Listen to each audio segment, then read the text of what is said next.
సంధ్య, నేను చూడడం కేవలం భ్రమని పెద్దమ్మ అంటుంది. ఇది భ్రమాలు అవుతుంది సంధ్య.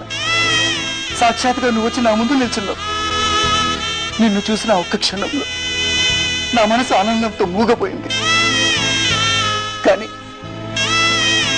అంతలో నువ్వు నా ముందు నుంచి పరిగెత్తి వెళ్ళిపోయావు.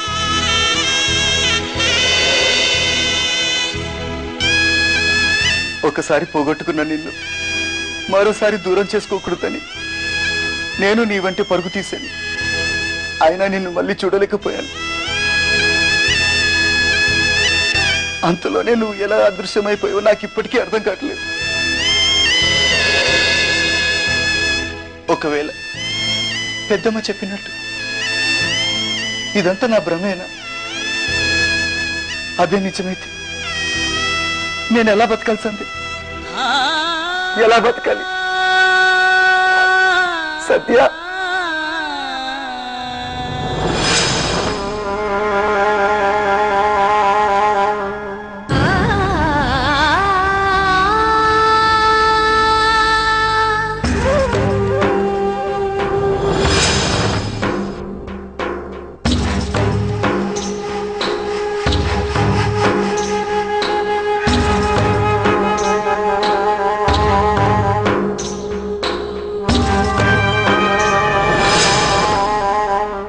నీరజ్,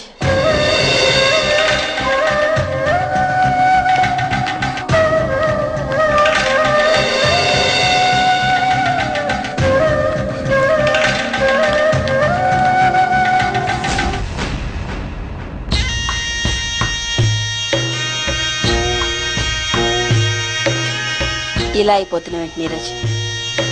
పోయిన మనిషి కోసం నీలో నువ్వే కృషించిపోతున్నావు. పోయిన వాళ్ళు తీపి గుర్తుగా మిగిలిపోతారే తప్ప ఎప్పటికీ తిరిగి రారు.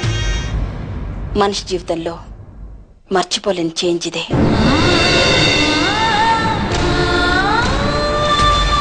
అన్నీ తెలిసిన వాడివి, నీకు నేను చెప్పాల్సిన అవసరం లేదు. కానీ నీ పరిస్థితి చూస్తూ చెప్పకుండా ఉండలేకపోతున్నాను. నువ్వు ఈ దుఃఖంలోంచి బయటికి రావాలి నీరజ్.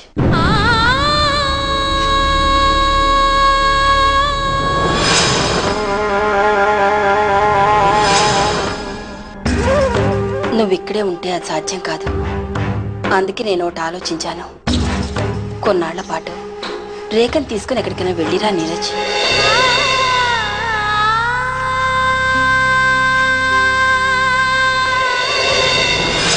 దానివల్ల నీకు కొంతైనా మనశ్శాంతి దొరుకుతుంది. ఇంకా చెప్పాలి అంటే నువ్వు మళ్ళీ ఇక్కడికి వచ్చేదానికన్నా రేఖ వాళ్ళ ఇంట్లోనే ఉండిపోతే ఇంకా మంచిది. ఇక్కడ ప్రతి అణువులోనూ నీకు సంజయ్ కనిపిస్తుంది. ఇక్కడుంటే నువ్వెప్పటికీ తేరుకోలేవు. మీరు చెప్పింది అక్షరాల నిజమే పిన్ని. ఈ ఇంట్లో ప్రతి అణువులో నాకు సంధ్య కనిపిస్తుంది.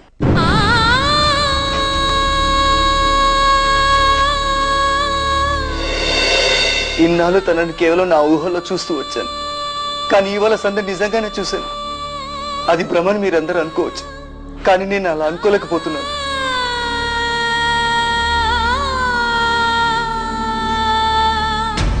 నువ్విలా మాట్లాడటంలో నాకేమాత్రం ఆశ్చర్యం అనిపించడం లేదు.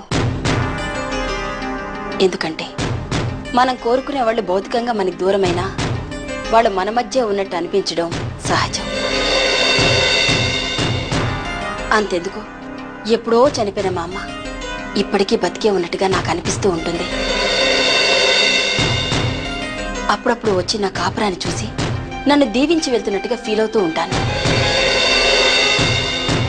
ఇలాంటి అందమైన ఊహలు మనిషికి దేవుడిచ్చిన వరం నీరజ్.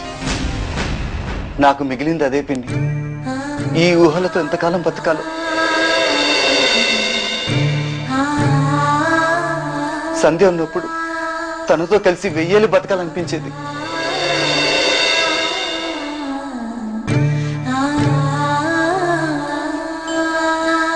కానీ తను లేని ఈ జీవితం ఒక్క నిమిషం కూడా గడపాలనిపించట్లేదు.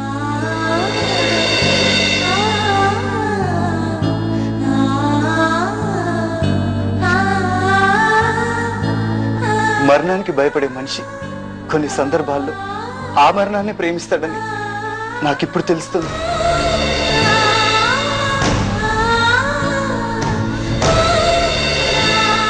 నేను ఇప్పుడు చావును కోరుకోవడంలో కూడా ఒక స్వార్థం ఉంది పిన్ని. విడిపోయిన మమ్మల్ని కలపగలిగే శక్తి దానికి మాత్రమే ఉంది.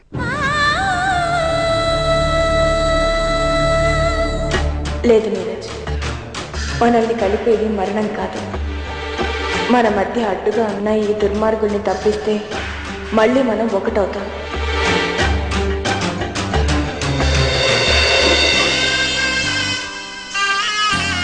నేను ఆ ప్రయత్నం మీదే ఉన్నాను. ఆ రోజు కోసమే ఆశగా ఎదురు చూస్తూ బ్రతుకుతున్నాను. నేనెంత వెర్రిదాన్ని నీరజ్. నీ మనసులో నాకు చోటు లేదనుకున్నాను. అది ఇంకొకరి సొంతం అయిపోయింది అనుకున్నాను. కానీ అది కేవలం నా అపార్థమని ఇప్పుడు నువ్వు అన్న మాటల్ని బట్టి తెలుసుకున్నాను. నువ్వన్నట్టుగానే 1000 ఏళ్ళు నీతో కలిసి బ్రతకాలని నాకు ఆశగా ఉంది. కానీ నీలాంటి అనురాగమూర్తితో ఆ 1000 ఏళ్ళు కూడా తక్కువేనేమో.